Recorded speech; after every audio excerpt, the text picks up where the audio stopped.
a very warm welcome to all of the audience here, as well as our special guest, Associate Prof. Dr. Nur Azah. Thank you so much for joining us today, Doctor.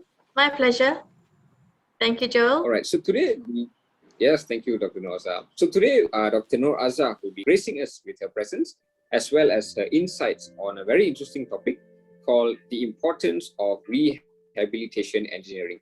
But before we dive into the topic, I think it's only right we give Dr. Nur Azah a proper introduction so that the audience is well aware.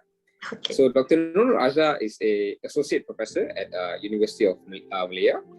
She also holds a bachelor in mechatronics engineering with first class honors in 2005, and then continued to pursue her PhD in rehabilitation engineering in the University of Sydney, Australia, in the same year as well. So although her background is hard engineering, her interest is actually applying the knowledge gained from mechatronics engineering into medical rehabilitation. So, and this actually brought her to undertake clinical and biomechanics researches. And her PhD project as well was her developing a novel isokinetic FES leg stepping trainer, and this was targeted to individuals with a spinal cord injury. She also investigated the effects of its use by paraplegics in the rehabilitation gym in the University of Sydney during her training sessions. As of now, she is a biomedical engineering department, so she's in the department in UM and has been there since 2010. And she pioneers the biomechatronics, neuroprosthetics, and functional electrical stimulation, also known as FAS research group in Malaysia. In her second year of service in UM, she was the coordinator of Bachelor in Biomedical Engineering, which involves prosthetics as well as orthotics. And this was actually the first degree program which aimed to produce prosthetics and orthotics engineers in Malaysia. So we're very honored to have you here today, Dr. Nur Azah, to speak on rehabilitation engineering. Thank you. All right, so I think we can, yeah, sure, Doctor. So I think we can jump right into the topic. And so, Doctor, can you please tell us what is rehabilitation in general, and what are the types of rehabilitations that are currently available? Okay. So rehabilitation by itself, in a medical term, is when you have services where you help people with injury or disability to be able to regain their function or improve their health or fitness. Yeah. So basically, in the medical sense, if you're talking to medical students and the medical practitioners, it's the rehab medicine department. So in PPUM, we have the Manado Selatan. So we have the physiotherapy, the occupational therapy. Those are majorly the ones and the physicians who are involved in patient rehabilitation in terms of medical lah. All right, thank you so much for that, Doctor. So I think we are all aware of what rehabilitation is, and we are also aware of what engineers are. But here we are talking about a new term called rehabilitation engineering. Yeah. So I think it would be good if we got it from you yourself as to what actually is rehabilitation engineering. Okay. Rehabilitation engineering is when you use, or we use, physics or rehabilitation principles or engineering principles, in order to address the needs of people with disabilities or people who has injuries. That is particularly true when we deal with assistive devices, when we deal with prosthetic legs or rehab setting, where in the hospital, clinically you will reach a limit in order for you to help the patient.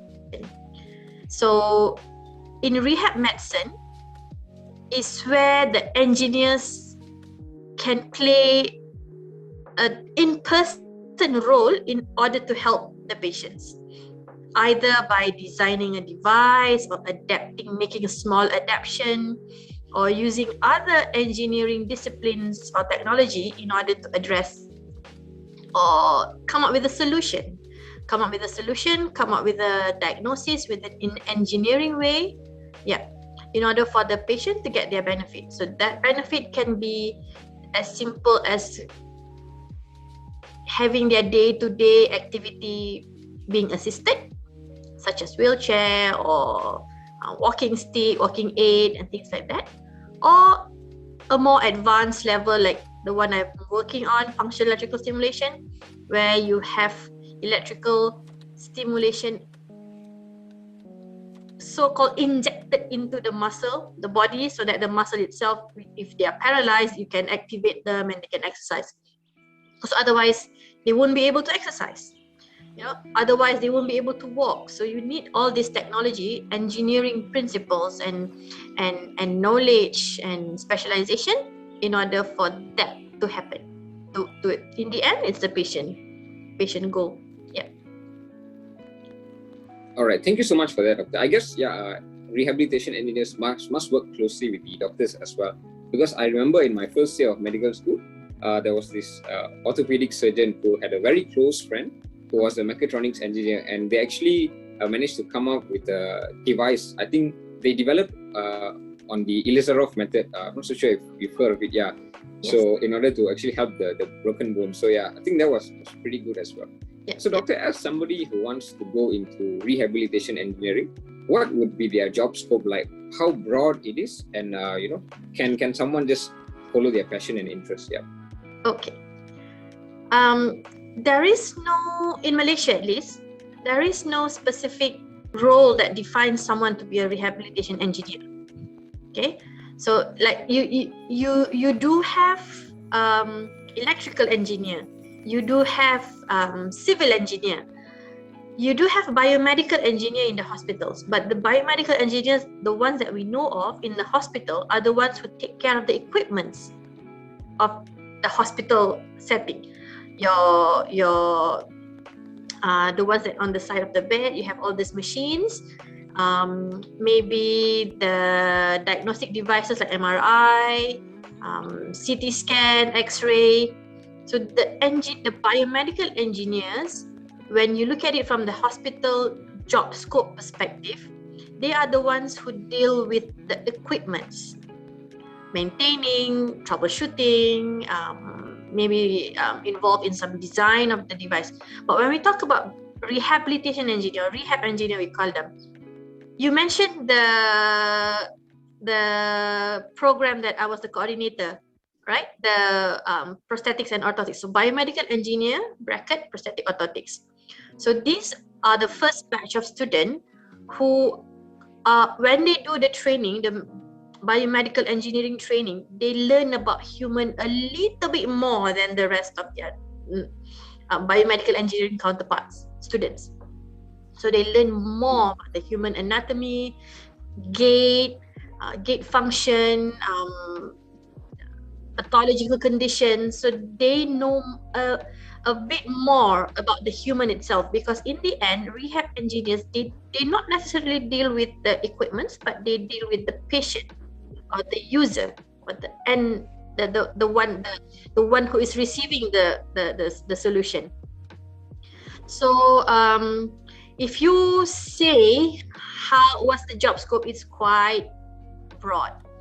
If you say people with disability, there's a large range. Even Jabatan Kebajikan Masyarakat has 7 categories: penglihatan, telinga, physical, cognitive, pembelajaran, what else? And then the last one, number 7, is multiple disabilities. So multiple disabilities means maybe someone who is aged, who is aging, elderly, they have problem with the eye, at the same time they have problem with the physical disabilities.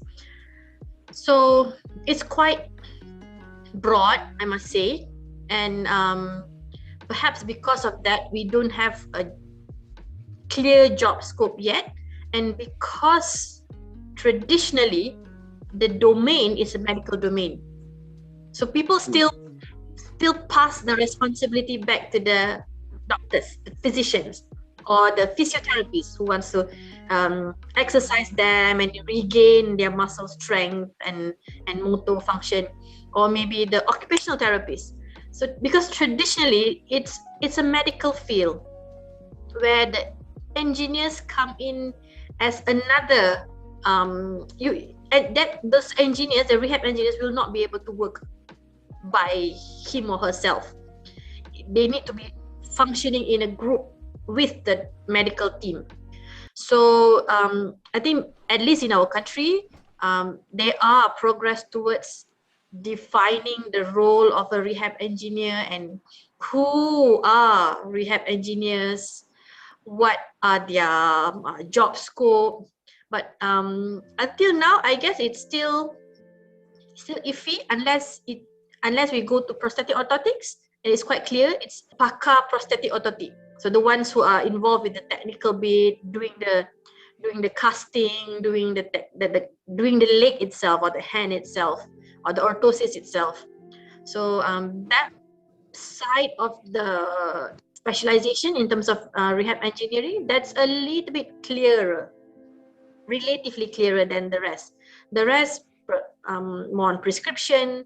Who gives out the prescription? Doctors can. So doctors need to be working very closely with us rehab engineers in order for the patient to be able to get that benefit. Yeah. All right. Thank you so much for that, Doctor. Just to build up on that question. So you mentioned it's so broad and there's not like a very clear pathway or job scope. So would you agree that it's, as a rehab engineer, it's very much goal driven? If you want to work towards something, for example, you want to help people with spinal cord injuries, and then you can on your own independently work towards that alongside doctors. Yep, you can if you have the financial capacity and freedom to maybe build your own company. Yes, you can get into that. I do have students who take charge of their own destiny, if you want to put it that way. They create their own company and and have their own solution and offer that as part of the service. We do have students who ex-students who go into that path. If you are less financially able, perhaps you need to tag on to an existing role where you can serve as part of an existing perjawatan, if I may put it that way. Perjawatan. The perjawatan has to be there, so that you have latikan, you have proper latikan, the salary, things. You need to secure yourself as a person who wants to build a career, build a family. You need that part of the equation to be settled. So when the condition is on your side in terms of job security and clarity of role, then it's okay. Then perhaps you can tweak a bit what discipline you want to move into, or you can go into research. And as a researcher, you can discuss with your supervisor and what field you want to build evidence on or in. You want to build evidence in child CP, cerebral palsy rehabilitation of CP, kids with CP. So perhaps that can build your career or your track record. And at the end of the day, someone will pick you up based on what you have created of your track record, or they will create something special for you in order to proceed in that direction. So that's the beauty of this field. It's new. You're not dictated by it should be like this or you have to have this. To a certain extent, it's developing.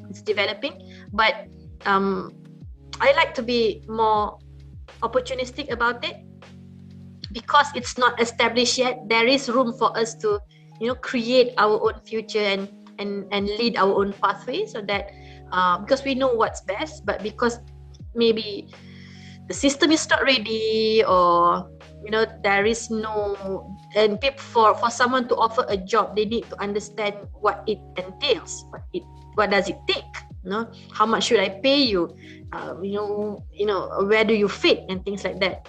So that's the thing about rehabilitation engineering, at least in here. But overseas, some are still like us. In some places, it's more established. So it depends how ready you are and what are you willing to go through with in order to get that done, to achieve that end goal of that whole thing. Yeah. All right, thank you so much for that, Doctor. Yes, I guess the freedom is quite freeing in a way where you can still do whatever you want. Yeah, but I think the awareness also needs to be there so that you can more easily find your place. And I hope maybe this podcast would help in that sense to increase more awareness in terms of what rehab engineers do. So now going over to the technical side a bit, in terms of actually designing or creating a rehab technology, what are some factors that rehab engineers look for in terms of ensuring a better quality of life for the patient? Okay.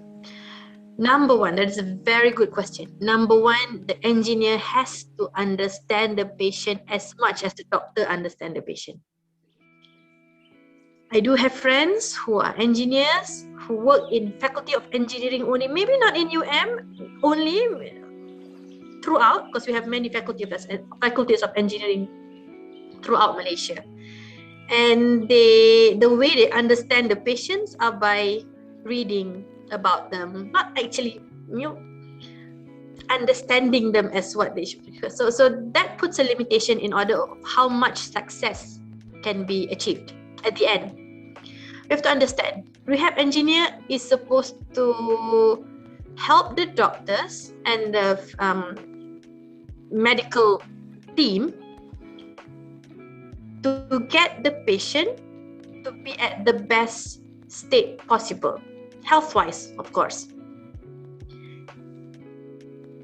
And sometimes, or most of the times, engineer will do the designing and the technical part, but they lost touch of how it should be. So they come up with something first, they come up with something and then they show, macam ni boleh tak? Does it work for you? And then the doctor will say, jauh lagi ni dengan wayar berselirat, so that gap has to be from the beginning as an engineer to another engineer, if there's an engineer out there listening. You want to make that communication positive. So you don't want to give a bad first impression. If your first impression is, a bulky thing and then jauh dari what the doctors expected. So the doctors will say, thank you, but sometimes we are very polite that we don't say betulkan yang ni. So we just say, okay, yeah, thank you, and then we just keep quiet. So that's a very Asian way of very respectful. You don't want to hurt people's feeling. So that doesn't help in the two-way communication. We need to have that two-way communication. My training, you mentioned my training was in mechatronics engineering. My first degree is pure engineering. I didn't take biology. I took biology only during my SPM, and then my engineering was fully no biology at all. So when I did my PhD in the research center for people with paralysis, spinal cord injury, I get to help them transfer from the wheelchair to the plinth for them to exercise, put on the electrodes. And then during lunchtime, I talk to them, eat with them, have lunch with them, accompany them to their cars. And then sometimes they invite me to Christmas party, birthday parties of their family, go to their houses, things like that. So you get to be friends with them and you really understand where they are coming from. So you get to get the unwritten part of their condition. Okay, sometimes they get spasm and sometimes they fart, accidentally fart in front of you, and then oh sorry Azah, I just had wind, it's okay, so things like that you don't get by just reading on a textbook or journal papers. So that part really made me understand them well enough, and there's not just one or two of them, there are many of them. That your study participants becomes your friends, and then they volunteer for more of your research. So that bit of it you can't get from written text by just reading somewhere. You need to be in it, So if there is a chance for you to be involved in a more hospital or clinical setting, by all means, we hope the doctors are very welcoming of us engineers to be in that together. We all come from good intention, but sometimes our way doesn't match. We speak a different lingo, you speak a different lingo. If we don't understand each other, it's like itik cakap dengan ayam, you don't get that smooth communication. And because we're too polite to talk, to address it, really, then the miscommunication may happen, and then you may just not invite the engineer anymore, or you may not continue working with the doctor anymore, just because you don't fix the communication problem. So that's number one. If you ask what's the most important factor. Secondly is willingness to try things out. I'm very fortunate to have good friends who are medical rehab physicians who are open and willing to hear my suggestions and my so they don't too technical, don't want to talk to you anymore. They are very open, and so again is the two-way communication that we try to understand each other's point of view, because in the end it's the patients who are going to benefit from it. The rest are like cost, funding, time, resources, ability to patent or not to patent, date copywriting, the commercialization commercialization potential and pathway. The rest will fall into place if you have firstly, I think, good connection or good friendship between the doctors and the rehab engineers. I think that would be the main factor that will get. All right, thank you so much, Doctor. Yeah, I think I agree with that as well. Understanding the patient is very important, and it's good to put yourselves in the patient's shoes, because I think many a times two patients with the exact same condition can come to you, and the treatment can be totally different because of what they prefer. So yeah, I think understanding is very important. And yeah, I also like the fact that you talked about the critical approach, where don't be afraid to give criticisms, because only then we can grow. When you're too polite sometimes, then you end up missing out improving the other person. Yeah, so I think, yeah, thank you so much for that, Doctor. And I think it was nice to hear your experience as well during your research. I'm pretty sure we will listen to more of that later on. So Doctor, continuing on the line of technology and devices, I'm sure there are a lot, but what type of assistive devices have been developed so far through Rehab Technology? Okay. In general, globally there's a big range of devices. So we can talk about wheelchairs, walking aids, prosthetics, orthotics like AFOs and exoskeleton, things like that. There's also, these are more physical disability oriented. So there's also like pain management. So pain management, the TENS thing, it's also part of rehab. Technology comes from rehab, where you use electrical impulses to reduce pain. So this was developed, if I'm not mistaken, many years ago, somewhere in Europe, and I've been to their lab, and it's well established now. It becomes a commercial product, and it becomes part of what doctor can order, e-procurement, and get purchase.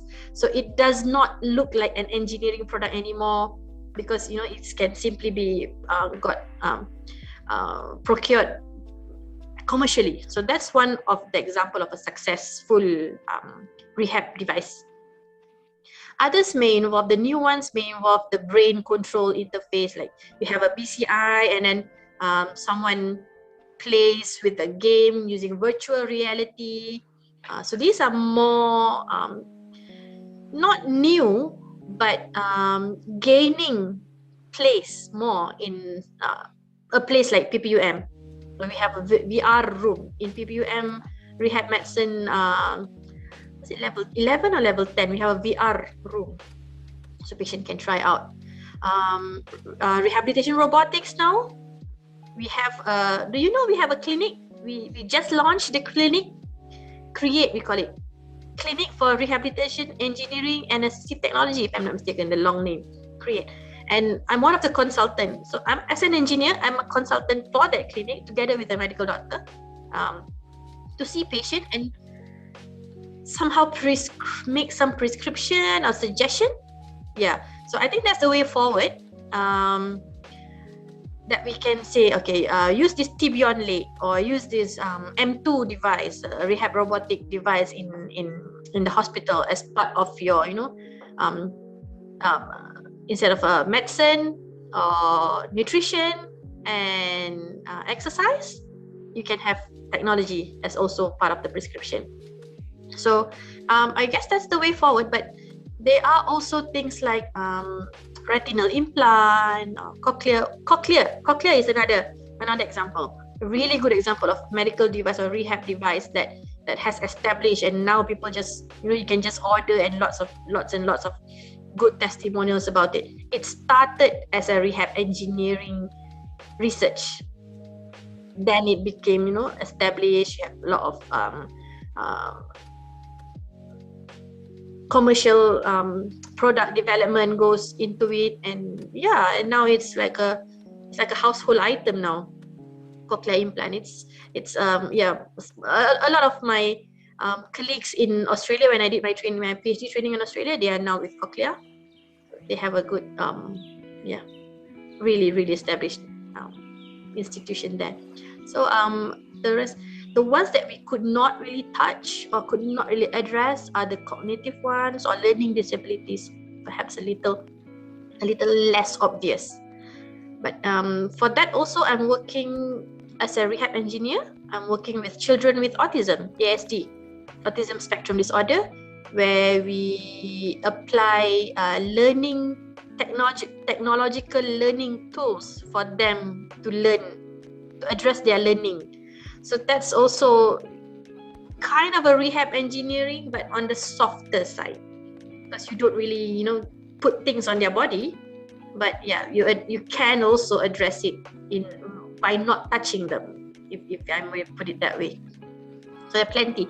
WHO has produced a guideline on most popular assistive devices. I think it was in, if I'm not mistaken, 2016, 2017. They publish world's most used assistive devices, and they did a large survey and what's most used and things like that. So even adapter for you to hold a fork, for you to eat, or an adapted cup, that's also rehab engineering, actually, because it's engineering design. Many. Thank you so much for that, Doctor. I think as you were explaining, all of these images started coming in my mind. So the fork, the cochlear implant, and all that. So I guess there is really a wide range of things that rehab engineers has to offer. But I think one more thing that I like is that you mentioned about the Create clinic, where you are also there alongside the doctor. So I guess rehab engineers cannot be seen as those who make things for patients, but it also must be seen where you guys can also offer your input and products of knowledge in your head straight, so in order to better the outcome of the patient. And it's great to see you working with the autistic children as well. I think we just had the World Autism Day a few days ago, I think. Yes. So, this month. So I think that's nice, because the brain is truly an unknown frontier, so it's another challenging bit to actually discuss how these disabilities come from. So Doctor, moving forward, what could we expect from rehabilitation engineers in the future, in terms of not only their devices, but their input? And perhaps a better way to phrase the question is, what is the vision that you see for rehab engineers in the future? I wish someone could have a child, now maybe a school goer, they could put in their karangan sekolah, cita-cita jurutera rehabilitasi or rehab engineer. I wish it is not at that stage yet. They can only write doctor, engineer, or maybe nurse, maybe physio, OT pun diorang tak berapa, it's not well known to them. So apakan lagi rehab engineer, So my dream is for at least our country to have our kids dream about being a rehab engineer and write that in their karangan. If I'm 60 or 70 years old later, someone comes to me and, Doctor, see my daughter write this, I'll be very happy. I think I'll be crying. Because when I started going into this field, I know, because I'm an engineer, I was trained as an engineer, but I know deep in my heart I want to help people who are disabled. So, but I remember my mother said, tak ada, jawatan tu tak ada, dia kata. So I was so frustrated that so how am I going so I did my intern in Proton, and it didn't give me such fulfillment. And the way our community is I don't know, planned. Okay, so if you are a science student, this is the job. If you are, a science student, you choose either medic or engineering. If you're an engineer, this is your job. It's very industry oriented. I understand where it comes from. It comes from the necessity for you to make a living. Yeah. So if the job scope is not there, then there is no title for that job. They may not be job security in that line for people to pursue that field. So my dream, my ultimate dream is for the role of rehab engineer to be like household name. Okay, I'm a rehab engineer. People know. People don't say, what? I had a friend who's a prosthetist. I'm a prosthetist, and then people say, what? With the face, what? So we hope that our country is moving forward in that direction, that health institutions, especially like hospitals, like PPM is in the right direction because they have that clinic, rehab clinic, the create clinic, where engineers have a role in seeing patient and getting, so that the message is not lost in translation. We are not just in the storeroom developing something and then pass it on to someone, and then when you pass things down, it depends on you, on who you pass it to. If you pass it down to a businessman, the businessman will put a business perspective on it. So the thing with rehab engineering or rehabilitation field is you don't get a mess. Like if you're doing a baby clothes, if you're in a clothing industry, you have a mess. So for one simple design, the return of investment is large because you can sell it to many people. But when in rehab, it's very specialized. Each person has different needs. And if you want to mass it out, you can't. It's really hard to get the ROI. So from a business perspective, it has to be more strategic than that. For example, when I create my function, so I build my own FES device. But then when it comes to pre-commercialization and commercialization, people will ask, so who can use this? People with spinal cord injury. Okay, how many of people with spinal cord injury in Malaysia who will buy this? Let's start asking that question. Can we extend this to sports? So then the business mindset comes into play. So it distracts you from actually doing it for the patient because you want to get that business return. So that's another perspective that I think people don't realize, but good to put it out there for people to think about it. And someone like like a big businessman who wants to invest, they understand that the investment is in that nature. I think those are my top two wishes. All right, thank you so much for that, Doctor. I actually have a younger sister who's 10 now, so I'll pass on a message to her to try and become a rehab engineer in her BM Karangan. But also, I really commend you, Doctor. I think you are a prime example of if you want to help someone, then no matter what you are, you can always help them. So, thank you. That was very inspiring, Doctor. Thank you. So, Doctor, now we flipping this and going and looking at the patient side. So as a patient who is coming into the clinic and maybe expecting for a rehab device, so what should the patient expect? Okay, good question. When we look at from the patient side, we have, to some extent, we have some misconception. Oh, if I do technical things, I'll get better 10 times better than the normal physio. So that's the first thing that we should address or advise with the patient. This is just another way of us trying to get there, or your better health. Okay, because we can't get it by medication. We are limited in terms of nutrition. We are limited in terms of exercise, physical activity, so you may need this technology. But it won't promise you that you will get better. Like FES, when I started working with my FES, my father will ask, so orang tu boleh jalan terus ke? Tak, no, it's not like that. No, so that's the first one. Expectation by the patient. Second, as how engineers speak to doctors, patient needs to speak to us. You need to tell us if it doesn't fit you. You have to tell us how we can make it better. Okay. Sometimes they come to the clinic, they get the prescription, let's say they get a new AFO. We have done the casting all nicely. Okay, give it to the patient, and then patient pun bawa balik rumah.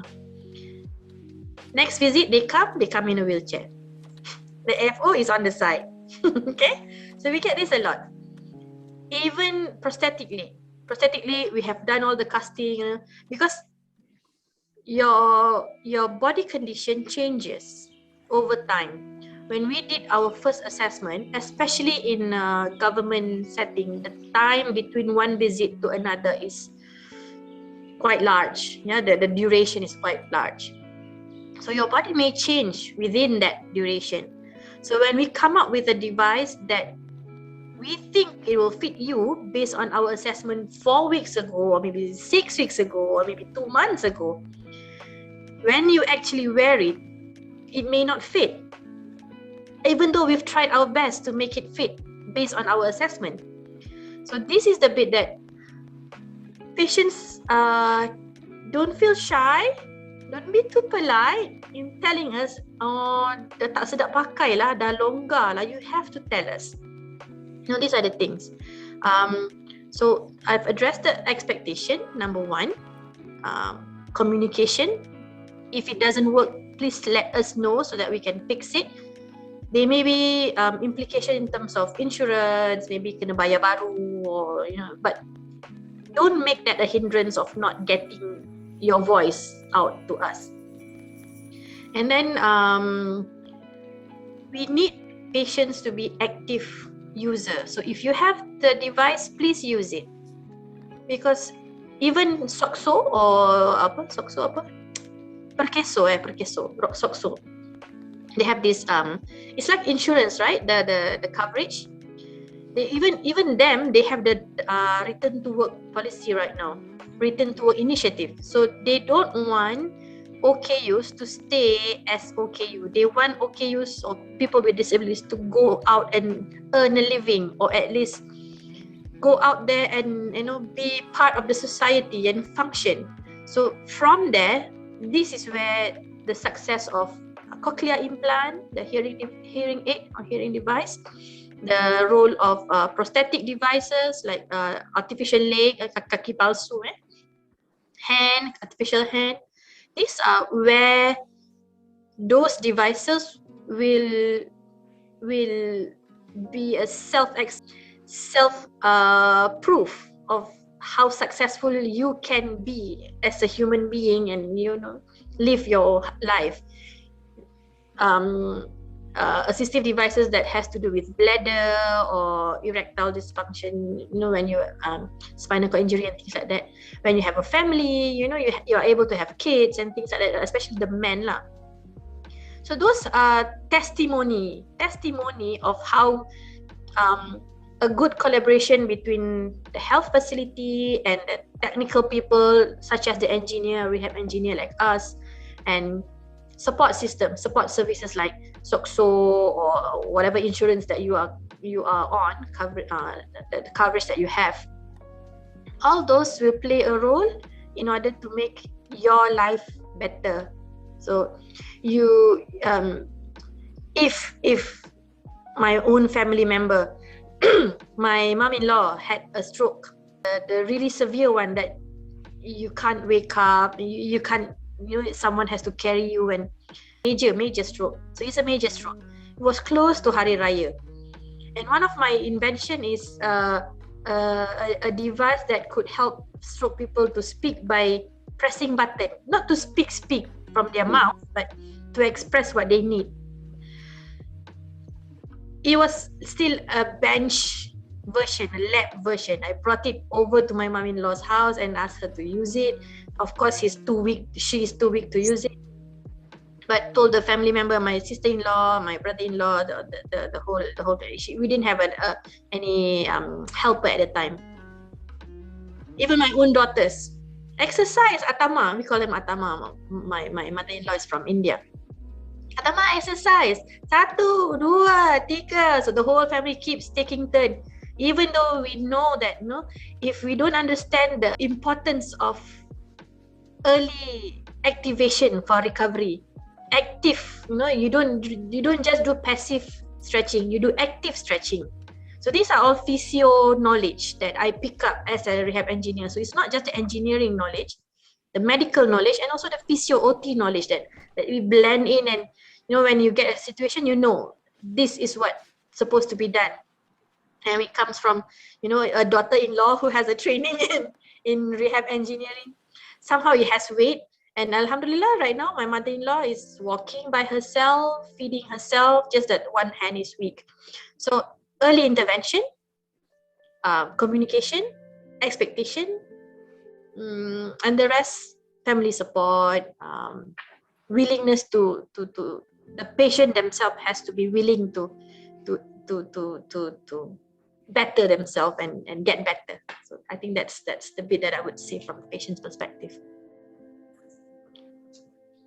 All right, thank you for sharing that, Doctor. And I think it's also very uplifting to know that you've managed to create a device which ultimately helped in the recovery of someone close to you. So yeah, that's great. So Doctor, I think one thing you mentioned earlier is that in terms of rehab engineers, when we design something for a patient, it's very much patient-centered. So to be able to mass produce that is going to be difficult. And then when you look at the ROIs and all, so it's not so feasible in the financial aspect.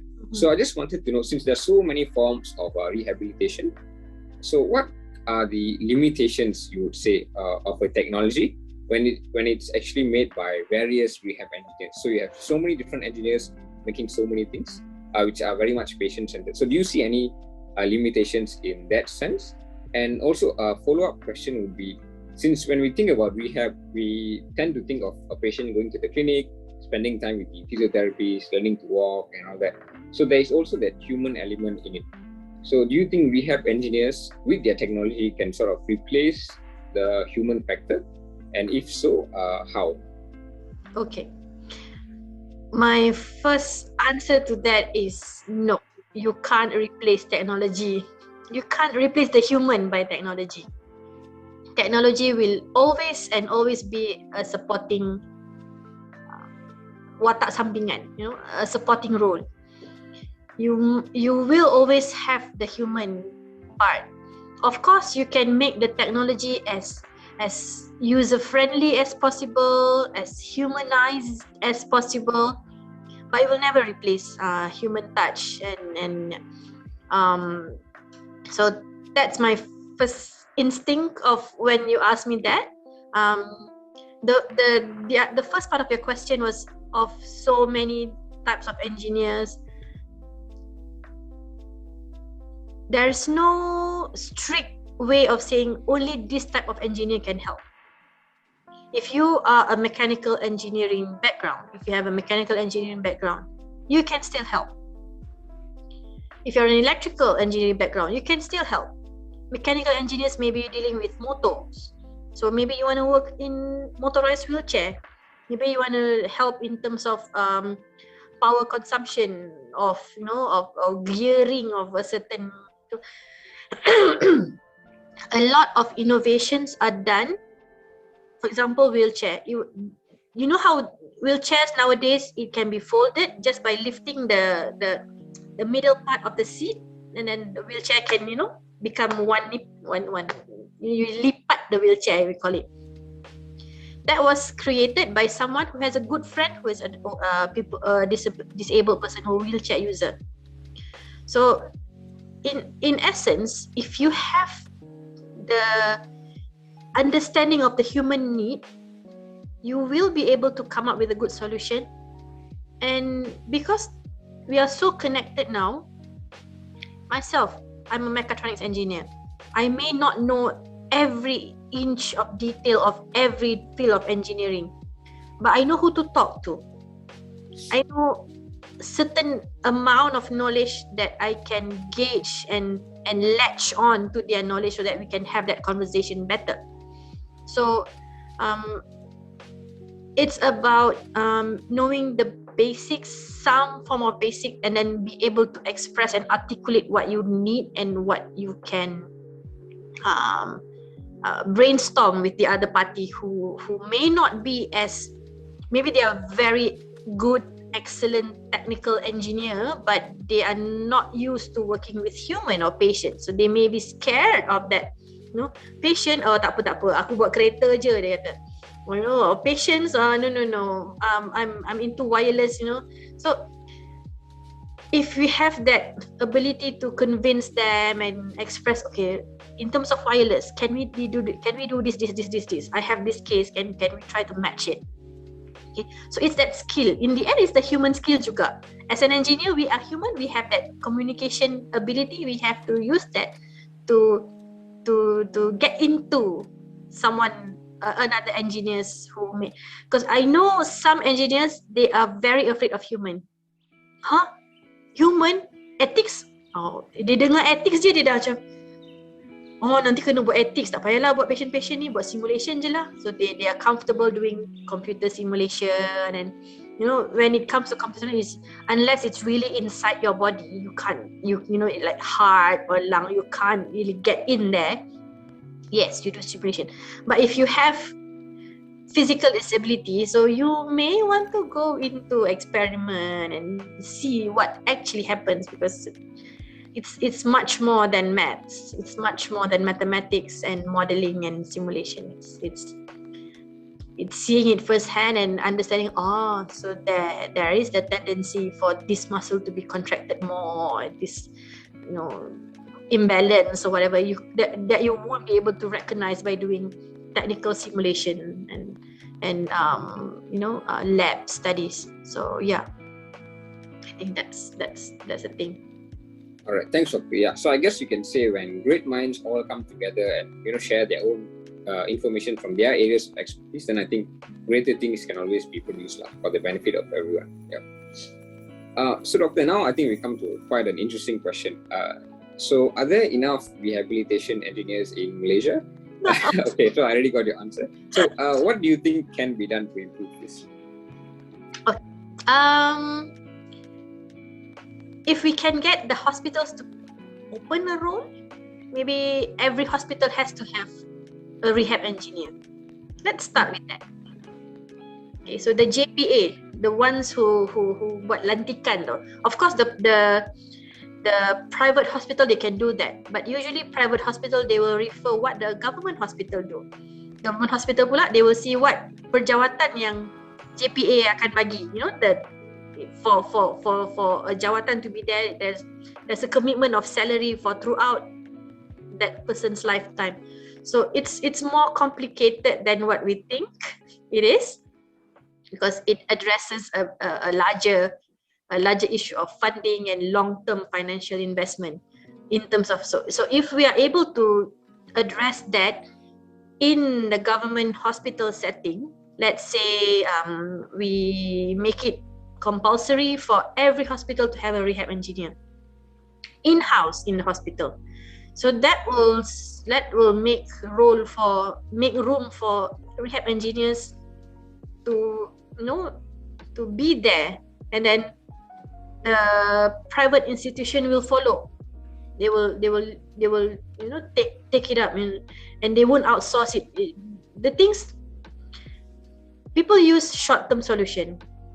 If we can outsource it and commit for a year, why do we need to commit for 50 years? So they will commit for service, by service, not by a person as a jawatan. So I think that can help. Maybe the clinic that we have, the one I mentioned, the Create, the rehabilitation robotics, and I can't remember the full name, but that clinic where engineers come in and become one of the consultants, that can be like a living lab for people to learn from and maybe adopt one way or another. When we start things, we shouldn't be afraid of things failing, because things will fail somehow. Only the degree of failure and your willingness to get back up, So there's no perfect condition where everything is going to be smooth sailing from the beginning. So I think if our society has that courage, has that willingness, I think a lot of people now, we have quite an amount of portion of the population who can afford to explore things without worrying too much about salary and masa depan and things like that. So I think if we can speak up, reach this population where they don't mind, they don't mind doing this even with small salary, because they know it's a new thing. Because it can't be too business oriented. It's not in the beginning, it will be hard for it to be a money making. In the long run, maybe yes. Like if you become cochlear, in the beginning it may be still GGG, but once you reach there, but it's a milestone lah. So if you have more people who are willing to get into this without worrying of the the fundamentals, the basic, and just put the passion into it and try it out, be brave enough to try it out and just put yourself out there. Doctors and medical practitioners, rehab, physios, OTs are willing to work with engineers. Don't see us as an outsider. See us as part of you, part of the family. We're a new part of the family. So then I think we'll be moving forward very quickly in this direction. All right, thanks, Doctor. Yeah, so I guess availability of rehab engineers in every hospital, I think that would really benefit, because if you never had a rehab engineer in a hospital, then you would never know the benefits that they could bring as well to the patients. Yeah. So, Doctor, I think now maybe since you have a lot of experience in terms of research and actually innovating new technologies, maybe we could spend some time to listen to you share any personal or interesting experiences that you've gone through in terms of rehabilitation engineering. Well, there's lots of stories. I don't know which one to pick up. One that I mentioned about my mother-in-law. Yeah. It's not so much the device, because the device was just sitting there on the table. She didn't use it, but the so-called advice that I say, don't let her be lying down doing nothing for a long time. My family members, they took leave and they just keep doing and active, asking my mummy-in-law to lagi ya Tama, lagi 3, 4, 5. Okay, so the active rewiring of the brain actually happened, and the family support, that's one. In terms of FES, I think I made good friends from that research.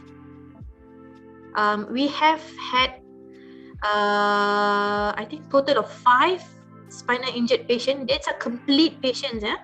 Otherwise they wouldn't be able to stand, but we made them stand using the FES in the hospital and in our lab in engineering. So of course there's the body harness and all the setups, safety lah.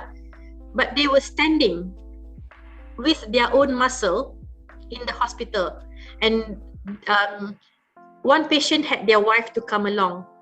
Every time the wife will come along, and the wife will take picture, like so excited.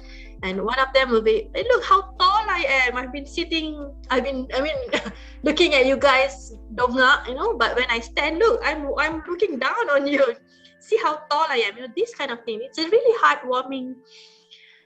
I know it's not much, but for them, it's a lot. For them to be able to stand up, for having been wheelchair bound for many years, and they will ask, bila lagi Azah nak stand? Bila lagi nak stand? They keep asking me that. And of course, my kekangan would be, my limitation would be the financial, the grant, the all those resources lah. But of course, I think I'm very happy with what I have been involved in, especially in terms of functional electrical stimulation, where Now in the hospital, we have bicycle that is dedicated for FES. So patient, they come in as part of their physio session. They sit on the bicycle, put electrode, and they will get current into their muscle. And this, it won't make them, if they're complete injury, they're complete injury lah. You cannot reverse that. If they're incomplete, maybe there is possibility.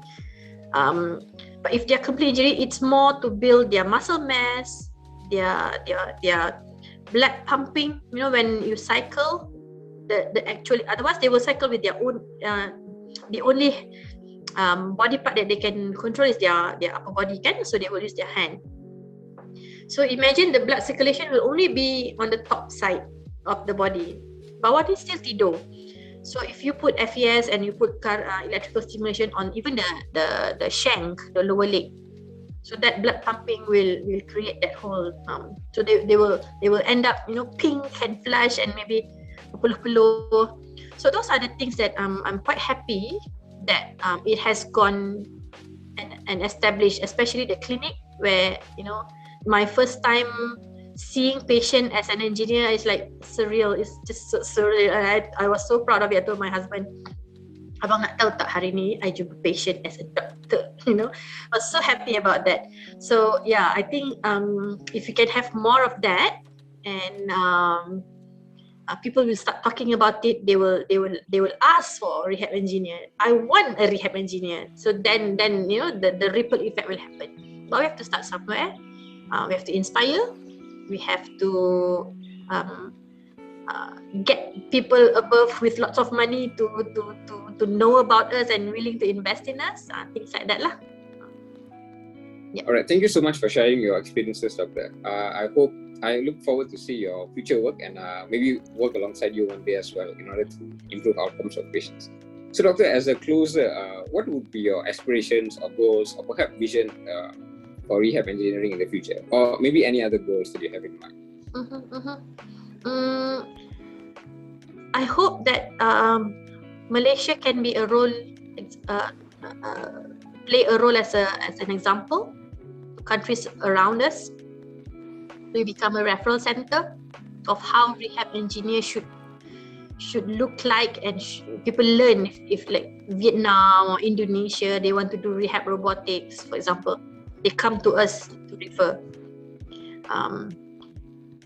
We have already in Europe, in the US, maybe in India, here and there, in China, Hong Kong, Taiwan, but in our region, still a lot can be done. So I believe Malaysia as a country and rehab engineering field, I have students, many students who I hope will carry through the legacy and make their own legacy, of course. But we have to realize that we are at par with the Europeans and the US. We are at par, and we should strive to be in the global playing field. So whatever is new adopted over there, we are also doing it, and we are even creating new techniques or new protocols or new invention that the Europeans will follow, or the US people will follow us. So that's my bigger aspiration, so that in the end everything will be cost effective. If a lot of demand, it's supply and demand. Business, talking about business, is supply and demand. It's a lot of supply, there will be a lot of demand from the ground, there will be supply, and the price will be cheaper. So that's how I think we can address the non-cost effectiveness of this field right now that we are looking at. But in the long run, if we are aware of this, and we have we are moving towards making it like a big impact, and everyone wants it, and then I think technology will be not as expensive. Personalization will not be as expensive. There may be other solutions like incorporating VR or incorporating telemedicine, which is not expensive, that can also reach the goal. So it can be accessible to everyone. I hope me and you, Joel, at the end when we are older, this is not an issue for us. We can just order, I want a rehab robot at home. You can just order. I hope maybe it will happen, maybe it won't, but it depends on how fast we are moving within this duration. So I hope, that's my hope, my aspiration. All right. Thank you so much, Doctor. It's very insightful to hear that.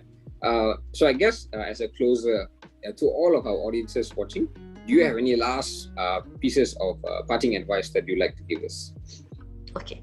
My biggest advice is for us all to work together, regardless of our field, regardless of our position, regardless of our qualification. We are all human beings. We are one human being trying to help another human being. So we all have our strengths, our experience. So we put aside differences that we may have, whatever level of discrimination that we may have. And if we're able to see past through that, I think we can do so much, and we can achieve just so much. In the end, if not us, our own family member, our own generation will benefit from it.